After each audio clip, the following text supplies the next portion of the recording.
Ijawele knocked on Ezesinachi's door and pretended to be someone who is looking for a direction to a place. Ezesinachi was clueless and was trying to describe to Ijawele how she would get to the place she sought for when Ijawele held him and began to scream. Her scream alerted everyone in the neighborhood who met Ijawele holding Ezesinachi's shirts. She was screaming and crying that Ezesinachi threatened her with a knife, collected her purse from her, and was also trying to force her into his house to rape her.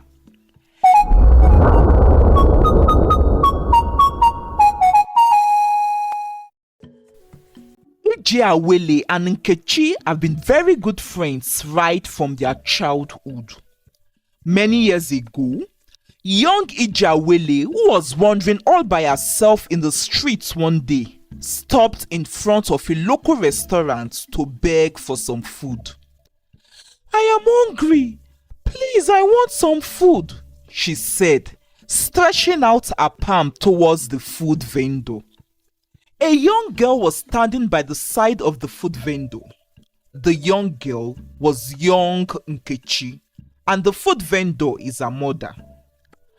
"Mommy, please give her some food," young Nkechi pleaded with her mother, who listened to her plea and gave young Ijawele some food. Ijawele's mother was the first wife of a man called Chief Okoro. For a long time, Ijawele's mother could not conceive, and this made Chief Okoro grew impatient and married a second wife. The second wife bore a daughter first, and 2 years later, Ijawele's mother eventually conceived and bore Ijawele. But one evening, Chief Okoro returned to his home and saw his first wife and an unknown man lying on his bed in a compromising position. The strange man claimed that he had been having an affair with Ijawele's mother and that he is Ijawele's biological father. Chief Okoro got angry and sent Ijawele and her mother packing and away from his house and their village. Ijawele's mother was an orphan and from a faraway village. Her husband sent her with no money, and so she found it difficult to get back to her own village. She trekked for 2 days, carrying young Ijawele and her luggage. On the second day, Ijawele's mother, who was tired and very hungry, laid young Ijawele, who was fast asleep, under a tree shade, so she would go look for food for her child and herself. And that was when Ijawele woke up and wandered off to Nkechi's mother's restaurant when she could not find her own mother. Ijawele's mother returned to the shade where she had left Ijawele and did not find her. She panicked and started looking for her daughter, and luckily for her, she did not search for long, as she found Ijawele sitting and eating in a local food vendor's stand. Ijawele's mother thanked Nkechi's mom for being nice to her daughter, and from that day, both mothers and daughters became very close friends. Though she was young and it was many years ago, Ijawele always remembers how nice Nkechi and her mother were to her and her mother, and how they have helped them over the years. And because of this, Ijawele feels indebted to them. This was why when Nkechi asked Ijawele to help her lie and to frame up a young man called Ezesinachi and accused him of theft and attempted rape, Ijawele did. Ezesinachi was Nkechi's schoolmate at the state prestigious university. Though they are studying the same course and are in the same department, Ezesinachi was in his final year whilst Nkechi was in her second year. It was during a time they were having a departmental election and all students of the department were gathered was when Nkechi first saw Ezesinachi. She liked him immediately, and after that day, she approached him for a friendship. Ezesinachi, accepted to be Nkechi's friend, but Nkechi wanted more than just an ordinary friendship. What she wanted was an intimate and a sexual relationship between them, but Eze made it clear that he was not interested in that type of friendship between them. Nkechi's likeness for Eze grew into an intense obsession. Every time she saw him, she would try to force herself on him and kept harassing him sexually. Eze got tired of the harassment, and so he got a police restraining order to stop Nkechi from getting close to him. Eze action hurt Nkechi, who decided to teach him a lesson. This was when she asked Ijawele to accuse Eze of theft and attempted rape. At first, Ijawele was reluctant and tried to talk Nkechi out of it. You call me your best friend and sister, and I've always promised that you would do anything to make me happy. So, you will do this one for me too, else our friendship and bond would end, Nkechi threatened. She led Ijawele to Eze house off campus whilst she hid in a corner. As they planned it before arriving at Eze house, Ijawele knocked on Eze door and pretended to be someone who is looking for a direction to a place. Eze was clueless and was trying to describe to Ijawele how she would get to the place she sought for when Ijawele held him and began to scream. Her scream alerted everyone in the neighborhood, who met Ijawele holding Eze shirts. She was screaming and crying that Eze threatened her with a knife, collected her purse from her, and was also trying to force her into his house to rape her. Eze didn't know how the knife came about and was too shocked to give an explanation at the moment. He was beaten mercilessly and handed over to the police. Eze stayed in the police custody for 16 days and was released when Ijawele said she was no longer pressing charges. This was after Nkechi told her to say so because she felt that Eze has been taught enough lesson. A year later, one day, Ijawele was in the house with her mother when Chief Okoro showed up at their door.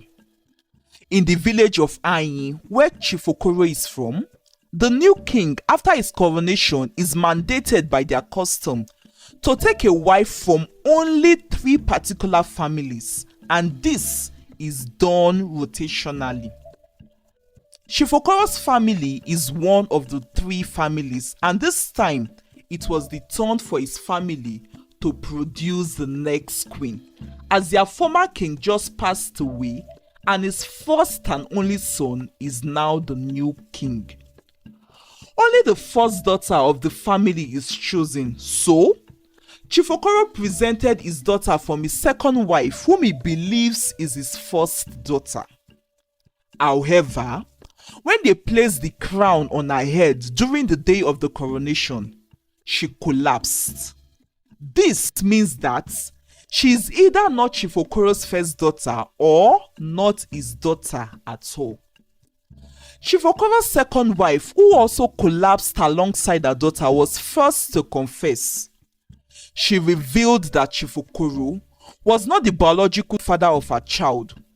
She also confessed to conspiring with the strange man and framing Ijawele's mother, Chief Okoro's first wife. This meant that Ijawele was not a bastard after all, as Chief Okoro had thought, but is actually his biological and first daughter. This also means that she is the right person who becomes the next queen and wife of the new king. And that is why Chief Okoro had come to plead for his daughter and first wife's forgiveness after searching for them for months and to take them back home with him. Ijawele and her mother forgave Chief Okoro, and Ijawele was excited at the thought that she was going to be the next queen of her village. However, she got the shock of her life when she found out that the new king and the man whose wife she was supposed to be was Ezesinachi, the same Ezesinachi whom she was made to falsely frame and accuse of theft and attempted rape a year ago. All the while, Ezesinachi is a prince who chose not to flaunt his wealth and royal status, but lived a simple life while he was in school. And now, he became the new king after his father passed some months ago. On seeing Ijawele, Ezesinachi rejected her to be his queen. He told everyone about the incidents that happened between them a year ago and how Ijawele lied and falsely accused him of terrible crimes he did not commit. Such a woman who is capable of doing something so evil cannot be my wife and rule with me, Ezesinachi said. Ijawele cried and pleaded that Ezesinachi forgives her, but he maintained that though he would release forgiveness to her, she would still never be his wife and queen. Being that it is actually Chief Okoro's family's turn that the next queen should come from, this puts the chiefs and kingmakers in a dilemma, and so they consulted with the oracle.